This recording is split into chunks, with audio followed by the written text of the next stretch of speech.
Can you believe it? The nerve of that HOA. It all started with the sickening crunch of my tires rolling over shattered ceramic gnomes, a sound that screamed trouble louder than a fire alarm. At first, I thought, what kind of bizarre art installation is this? A rogue HOA prank? Gone wild, maybe? But then, my eyes caught the orange cones, the freshly planted shrubs, and get this, a massive laminated sign zip tied to a chain stretched across my own driveway. The sign read, "Access temporarily denied, pending HOA visual compliance review." Denied? My own driveway? Are you kidding me? I blinked hard, my brain scrambling. Did I park in the wrong cul-de-sac?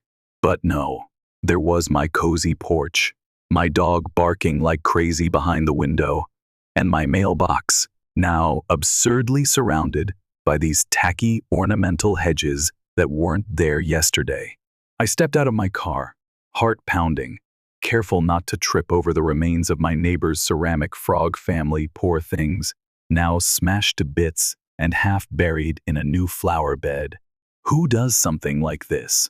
Then she appeared, Karen, the HOA president, strutting into view with her clipboard clutched like a scepter. Those oversized sunglasses perched on her face, even though the sun had long vanished below the hill. And that grin, oh, that maddening, self-satisfied, crypt keeper-style grin.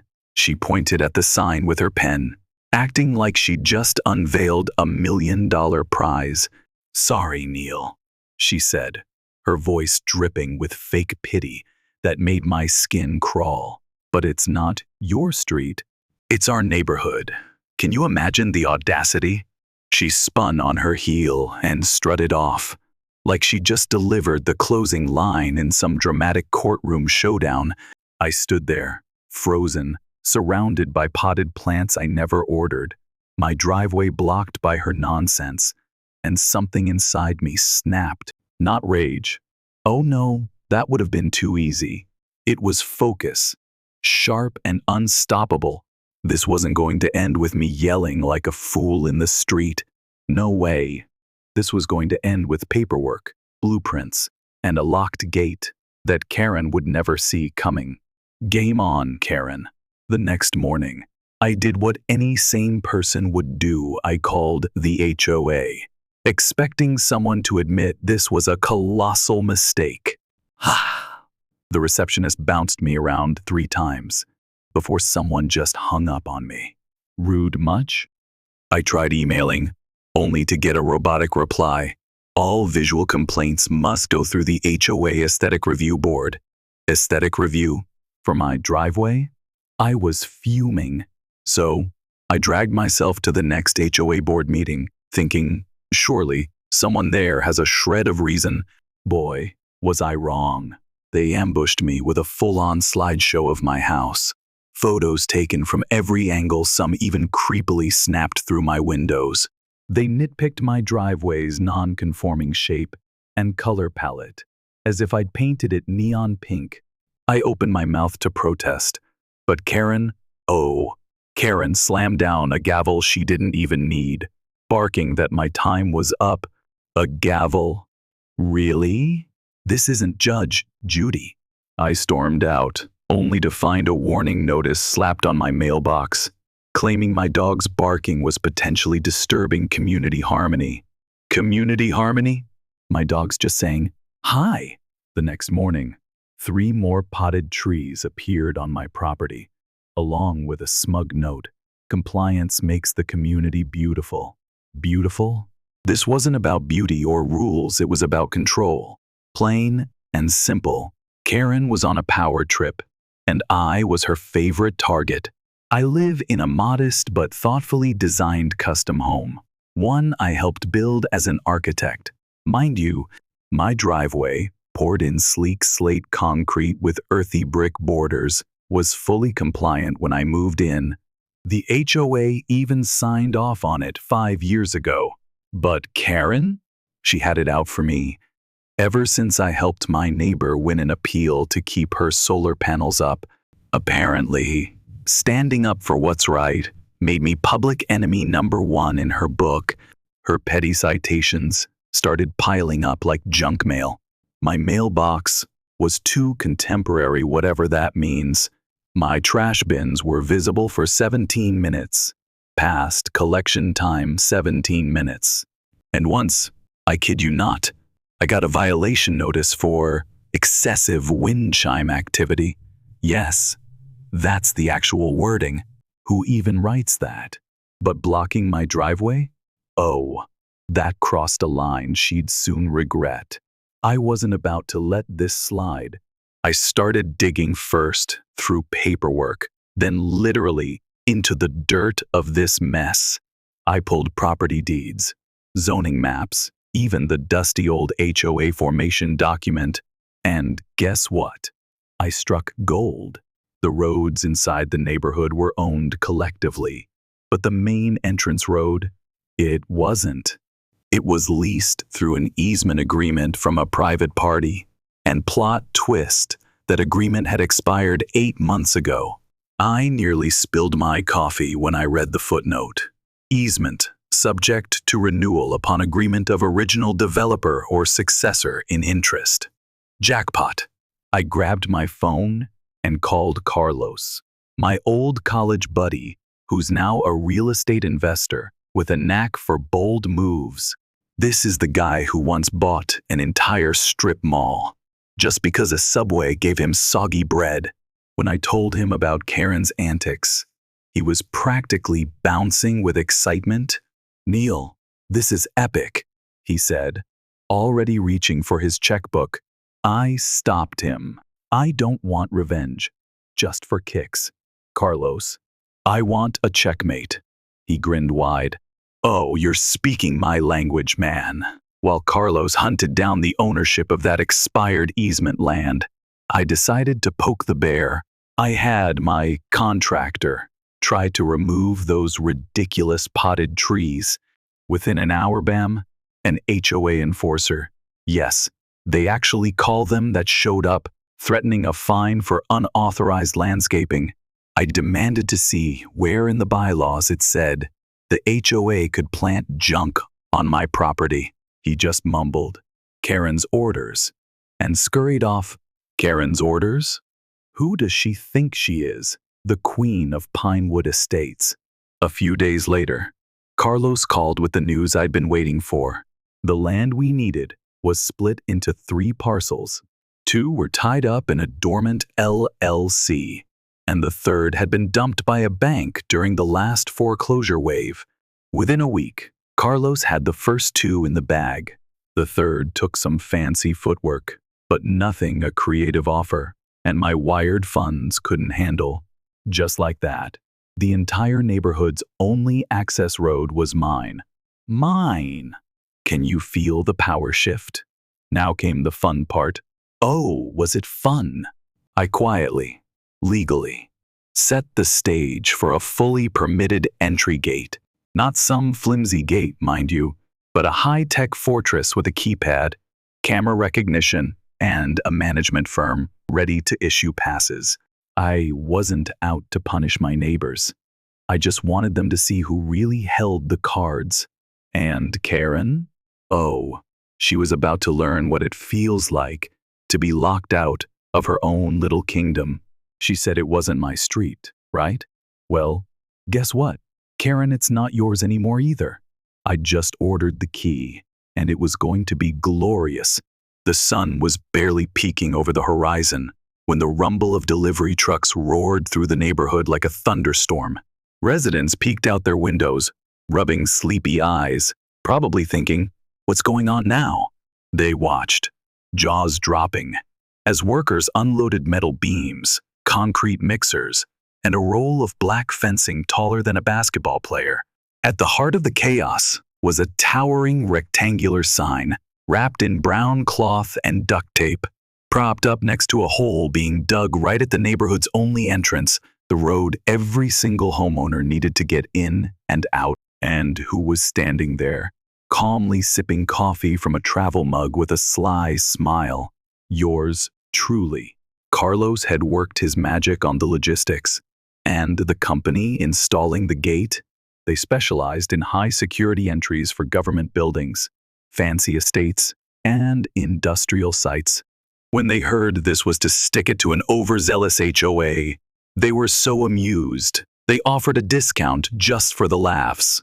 By mid-morning, the gate was up double swing, iron forged, decked out with a license plate reader, emergency overrides, and a facial recognition system straight out of a James Bond flick. Elegant? Yes. Brutal? Absolutely. Legal? You bet. Word spread like wildfire, and my inbox blew up. First, it was curious neighbors. Hey, Neil, is this road maintenance or something? Then came the panic. Did the HOA approve a gate? What's happening? And finally, the outrage. Who gave permission for this fortress-looking thing? I didn't reply, not yet. I was waiting for the big reveal. At noon sharp, with Carlos and a crowd of chuckling contractors by my side, I ripped off the cloth covering the sign, and there it was, in bold letters: private access, Sandrock Property Management, permit required for entry. Violators will be towed and prosecuted. But the real kicker? Monthly vehicle permit fee, $125. Resident discount available upon request. Oh, the look on their faces. That's when the shouting began. Karen herself came tearing down the road in her baby blue Lexus, screeching to a halt so close to the barricade I thought she'd crash. She leaped out, red-faced, panting, waving a crumpled HOA handbook like it was the Constitution itself. "What is this madness?" she shrieked. "You can't just build a gate and block people in." Madness? Oh, Karen, you haven't seen anything yet. I took a slow sip of my coffee, savoring the moment, and pointed to the sign. Actually, This is private land now. You said it wasn't my street, remember? Her face turned a shade of purple I didn't know existed. "You're extorting the neighborhood," she screamed. Extorting? No way. I let the silence hang just long enough to make her squirm, then said, "I'm managing traffic on my property. You're welcome to apply for a permit like everyone else." Boom. Mic drop. That line spread faster than gossip at a church picnic. Within 24 hours, our permit portal was flooded with over 70 applications. Some were polite. Others were furious rants calling it un-American, unethical, even ungodly. One guy just wrote, "Please tell me this is a prank." A prank? Oh, this was real, and it was spectacular. The local newspaper got wind of it after someone posted photos online with the caption, "HOA gets a taste of its own gates." The headline? "Architect buys neighborhood, access road in bold HOA backlash." Bold? You're darn right. Now, I'm not a monster. I made sure elderly residents got free passes, and those with medical needs or kids in school were top priority. This wasn't about money, it was about making a point. And wow, did it hit home. Karen's empire started crumbling right before our eyes. At the next emergency HOA board meeting, I showed up just to hand out permit applications. And let me tell you, the mood had shifted. People weren't gazing at Karen with awe anymore, they were demanding answers. And they were mad. "I thought you said the HOA owned everything past the post office box," yelled Mr. Chris, a retiree who used to enforce noise violations, like it was his life's mission. Now, he was shaking with anger. "You said no one could ever block the road," Karen stammered, her confidence cracking. "We were supposed to renew the easement last year, but the vote was delayed because of landscaping priorities. And, well, this is sabotage." Sabotage? Oh, please. I leaned back in my chair, casually setting a stack of permit applications on the table. "Or maybe," I said, my voice steady as a rock, "this is just a reflection of your priorities, Karen." The room went dead silent. You could have heard a pin drop. Then, the board voted to suspend all pending landscaping fines and review Karen's authority. That night, her loyal enforcers started jumping ship, quitting the board left and right. Turns out, they'd been charged for permits too, and realized Karen wasn't their savior after all. Karma, anyone? But this is just the beginning of how I turned the tables on Karen and her HOA reign of terror. The gate was only the first move in a chess game. She didn't even know she was playing. And trust me, the checkmate was coming, and it was going to be legendary. Can you believe the chaos that erupted at that HOA meeting? Mr. Riss, a retiree who used to strut around enforcing noise violations like a drill sergeant, was practically shaking with rage. "I thought you said the HOA owned everything past the post office box," he bellowed, his voice echoing through the room. "You swore no one could ever block the road, Karen."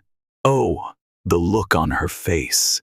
Karen, the HOA president, stammered like a kid caught stealing cookies, her usual smugness crumbling.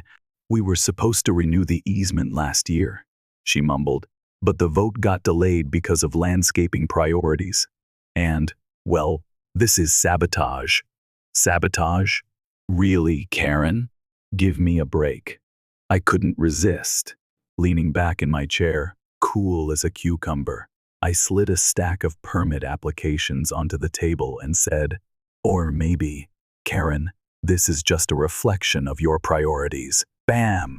The room went dead silent, like the air had been sucked out of it. You could feel the tension crackling. The board didn't waste time. They voted right then to suspend all those ridiculous landscaping fines and put Karen's authority under a microscope. That very night, her loyal enforcers, those clipboard-wielding minions, started jumping ship. Can you imagine their shock? They'd been charged for permits just like everyone else, and it hit them like a ton of bricks. Karen hadn't protected them at all. Betrayal stings, doesn't it? But Karen? Oh, she wasn't done causing trouble.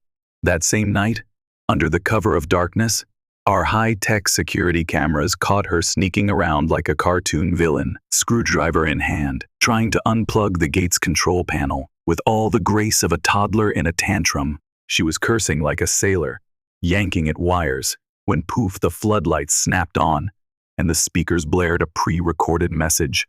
"Smile. You're trespassing on private property." I wish you could have seen her jump. The footage spread like wildfire on the community app within minutes. And no, I didn't post it, someone else beat me to it. The comments were pure gold. "I haven't laughed this hard since the HOA fined my kid for sidewalk chalk," one neighbor wrote. Another chimed in, "Can we elect Neil as HOA president already?" I had to laugh. Me, president? No way. That wasn't my goal. Though, I didn't want to rule over anyone's home like some petty dictator. All I wanted was peace, to enjoy my driveway without Karen's nonsense. If that meant building a $6,000 monument to property rights and boundary enforcement, then so be it. Worth every penny, right? While Karen was out there plotting her next desperate move, I was already 10 steps ahead, quietly rewriting the future of our neighborhood, one access permit at a time. The community was split down the middle, like a soap opera unfolding in real life. One half grumbled about the hassle of permits. Can you blame them? It was new. But the other half? They were secretly, or not so secretly, cheering as Karen's empire crumbled under the weight of her own arrogance. Who wouldn't love seeing a bully get their comeuppance?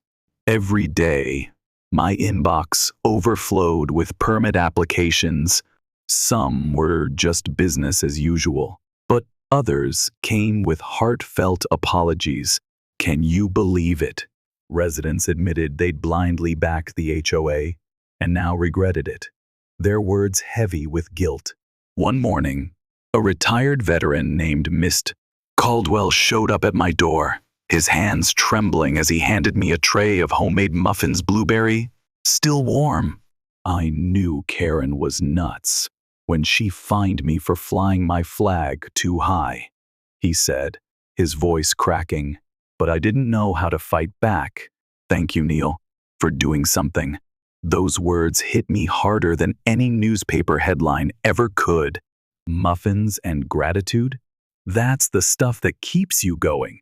Karen, meanwhile, was holed up like a vengeful monk, poring over the HOA handbook for any loophole she could exploit. She started circulating a petition, claiming I was commercializing community property and using intimidation to restrict mobility. Her words were so over the top, it was almost funny phrases like chokehold on access and tyranny in a tailored suit. Tyranny? Me?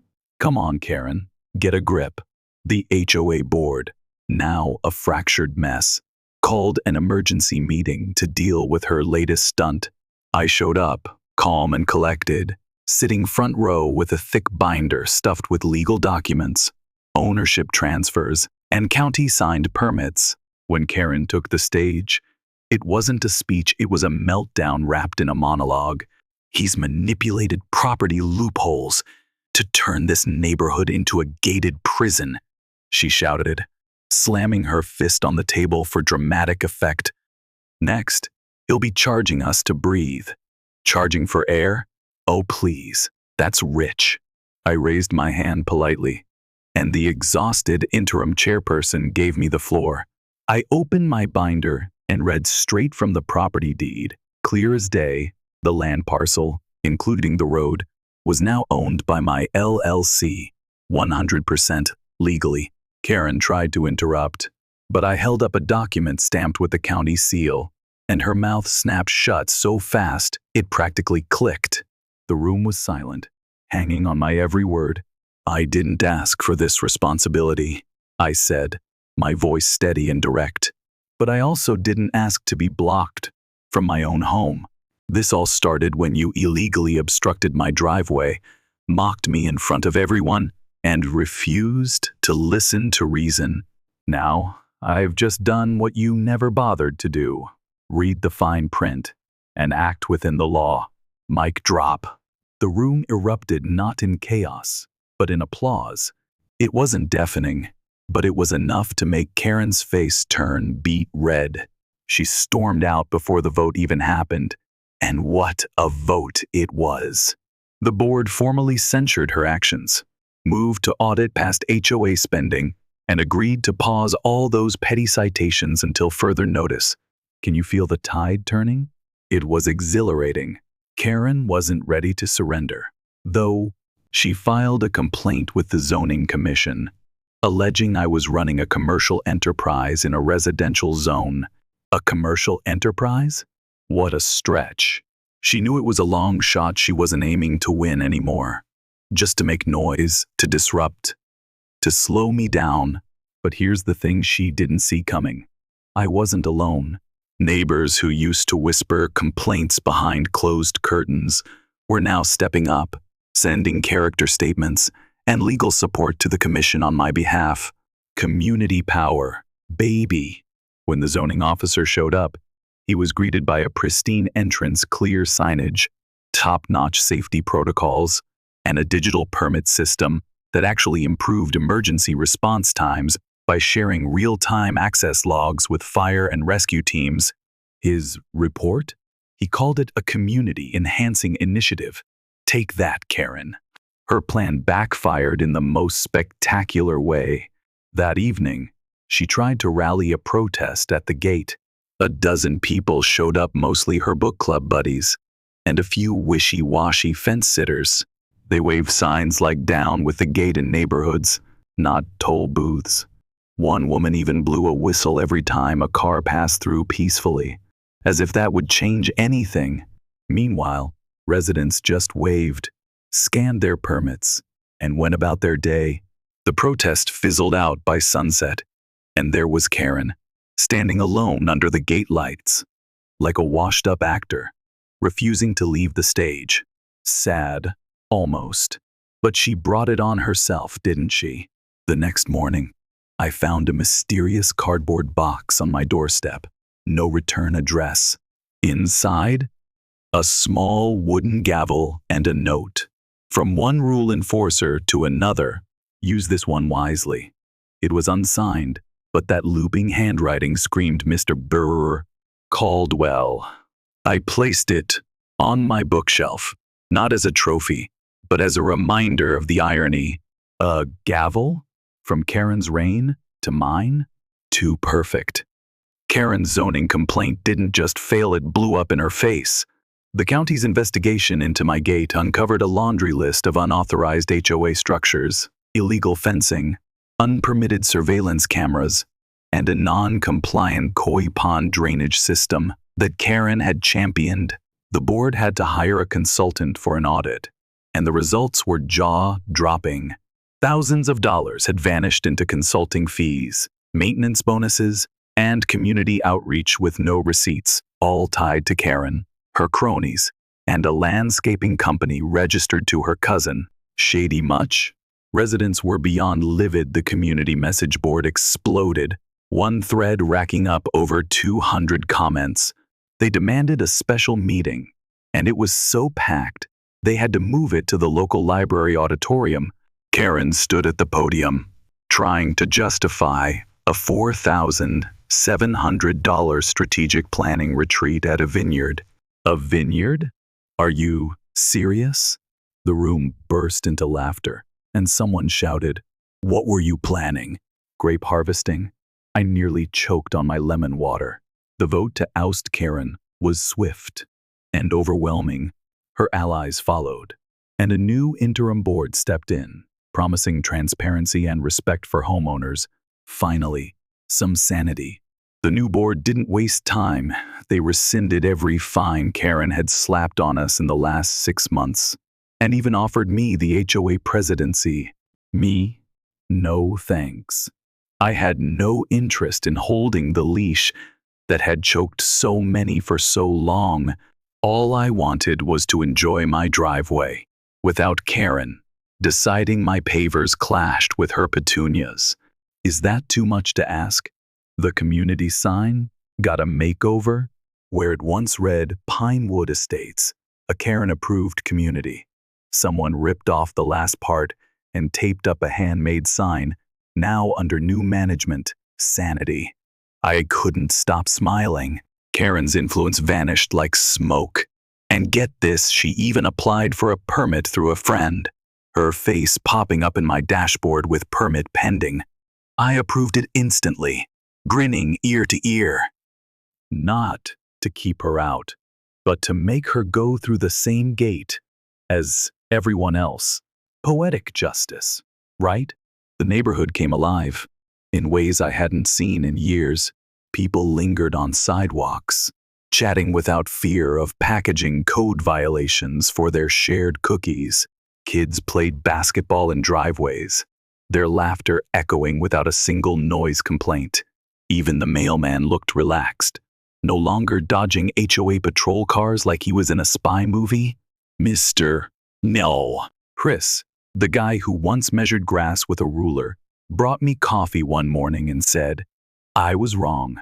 Neil, all these years I thought we needed control to feel safe, but we just needed to feel heard." That hit me right in the heart. Community over control, always. The new board launched a transparency initiative, posting finances online and requiring photo evidence for any violations.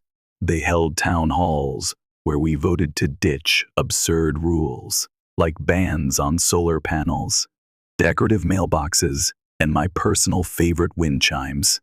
Neighbors threw a chime liberation barbecue, and the gentle tings and pings filled the evening air like tiny victory bells.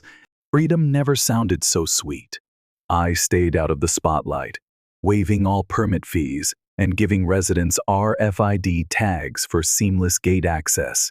The fire chief sent me a thank you note, saying our access logs had shaved precious minutes off their response times. A group of residents surprised me with a plaque made from repurposed HOA signs, those same signs Karen used to nag us about barking dogs or unauthorized wreaths. It read, "To Neil, for opening the gate and closing the chapter." I was floored. They asked me to sign it, so I scribbled, "Keep it fair," in the corner. They mounted it outside the clubhouse, right where Karen's compliance calendar used to hang. Irony, you're beautiful. Karen faded into the background.